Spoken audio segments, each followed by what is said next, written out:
안녕하세요. 미스터 변호사 정준영 변호사입니다. 저희가 한 시즌 1을 벌써 마쳤어요. 마치고 이제 다음 시즌 2를 준비하고 있는데 그 사이에 저한테 궁금한 게 좀 있으시대요. 그래서 변호사로서의 정준영이 어떻게 여기까지 왔고 그 생활이 어떤지를 궁금해하시는 부분들이 많아가지고 저희가 오늘은 그 부분을 한번 얘기해 보도록 하겠습니다. 제가 어릴 때는요 되게 전형적이었어요. 그냥 문과생들은 공부 잘하면 판검사 되는 거, 변호사 되는 거, 법대 가서, 그 다음에 이과생들은 의대 가서 의사가 되는 거. 그러니까 누구나 다 그렇게 생각하던 시절이었거든요. 되게 전문적이기도 하고 금전적인 보상도 따를 것 같고 그 다음에 남한테 존경도 받고 이런 부분들이 있었기 때문에 저는 어렸을 때 그냥 법대를 가야 되겠다, 판검사 해야 되겠다, 변호사 해야 되겠다 이런 생각을 자연스럽게 했던 것 같아요. 그러니까 법대를 기본적으로 가는 거는 당연히 전제가 됐었고, 근데 저는 사실 어렸을 때 검찰이 가고 싶었어요. 검찰에서 어떤 사회 정의도 실현하고 싶고 그런 생각이 강했죠. 사법시험 준비를 하고 20대 때부터 공부를 했는데 제가 역량이 부족해서 그런지 모르겠지만 계속 시험이 안 되고 결국은 2차 시험도 떨어지고 해서 이제 로스쿨로 진학을 하게 됐거든요. 그때 제 나이가 벌써 한 30대 중반이었단 말이에요. 그러니까 되게 힘든 시간을 좀 보냈었고, 근데 이제 나이가 들다 보니까 생각이 되게 많이 바뀐 거예요. 검찰이 아니고 판사가 아니고도 사회 좋은 일 할 수 있겠다. 당연히 변호사 쪽이었겠죠. 그 다음에 좀 판검사님들 열심히 일하시는데 거기에 따른 사실은 급여가 높지는 않으시거든요. 이분들 일하시는 거에 비해서. 근데 변호사는 제가 생각하기에는 내가 충분히 일하는 만큼 거기에 따른 금전적인 보상이 주어지겠다. 장가도 가야 되니까 30대 중반 이렇게 지났으니 돈도 많이 벌 수 있고, 그 다음에 어떤 포인트가 다르겠지만 내가 사회적인 어떤 좋은 일도 할 수 있을 수 있는 부분, 그러니까 그 변호사를 선택하게 됐던 것 같아요. 그래서 여기까지 왔네요. 네. 그게 참 이런 거 말씀드리기 좀 민감한 부분이긴 한데, 예전 변호사님들은 정말 그냥 어떤 부가 보장이 되는 그랬었나 봐요. 요새는 사실 그렇지는 않아요. 신입 변호사님을 고용을 하려고 채용 공고를 냈는데 저보다 나이 많으신 분이 개업을 하셨다가 다시 고용 변호사로 이렇게 들어오시려고 이런 이력서도 있었거든요. 그러니까 결국은 어떤 급여를 받으시는 고용 변호사님께서는 급여가 보장이 되니까, 저 같은 개업 변호사들은 그렇지는 않아요. 근데 진짜 자기 하기 나름인 것 같아요. 요새는 의뢰인들도 굉장히 많이 인터넷에서 정보를 가지고 여러 변호사님을 쇼핑을 하고 오신단 말이에요. 그러니까 거기에서 내가 어떤 매력 어필을 하고, 이 변호사가 뭔가 성실히 하겠다 이러면은 또 저희한테 사건을 맡기거든요. 그러니까 조금 변호사 업계에도 빈익분 부익분이 있는 것 같아요. 그런 게 좀 극명하게 갈리는 것 같고, 그래서 돈 잘 버시는 변호사님은 아직도 잘 버세요. 근데 이제 꼭 그게 예전처럼 보장되는 게 아니어서 좀 사실 수익을 많이 못 가져가시는 그런 변호사님도 분명히 있으신 것 같고요. 기본적으로는 어떤 의뢰인들도 550부터 생각한다고 시작하시면 돼요.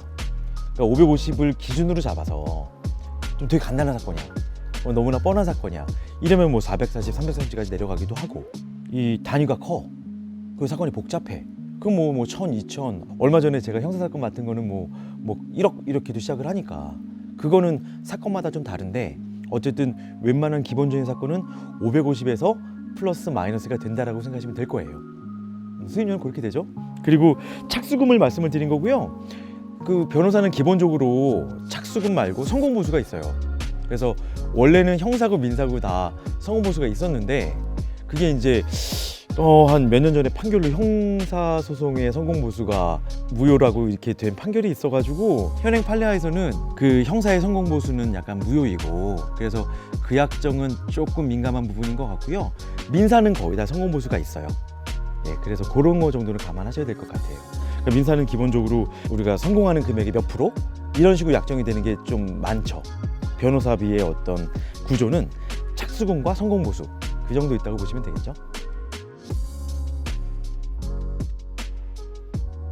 이제 많이 변호사나 법조인의 지위가 예전 같지 않다 치더라도 그래도요 아직도 굉장히 존경받고 존중받거든요.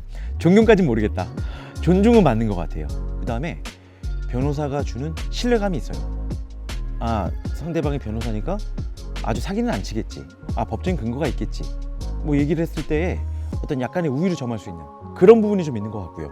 그 다음에 또 제 생각에는 변호사는요 돈을 안 받고도 남의 전문 분야를 공부할 수 있는, 그러니까 습득할 수 있는 전문 지식을, 그런 기회가 주어지는 것 같아요. 무슨 뭐 의료 장비 소송을 맡겨요?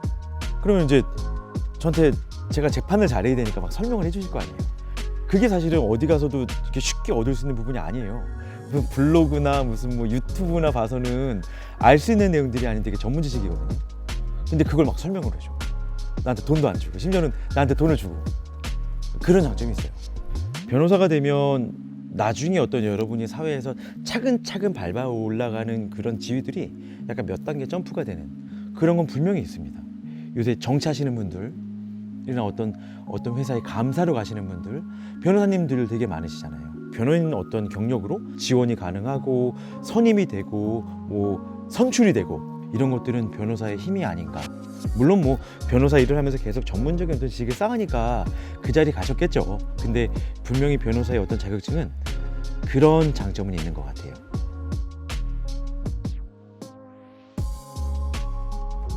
두 분 잘 아시겠지만 제가 근무 시간이 따로 있나요? 근무 시간 따로 없죠. 그러니까 이건 지극히 저 어떤 개업 변호사를 얘기하는 거예요. 의뢰인들 다급해가지고 막 뭐 9시, 10시 이렇게 전화하잖아요, 밤에. 그거 안 받아도 되죠. 근데 안 받으면 그렇게 의뢰인 끊겨요. 그분들도 되게 다급하시고 근무 시간이 끝났으니까 안 받아.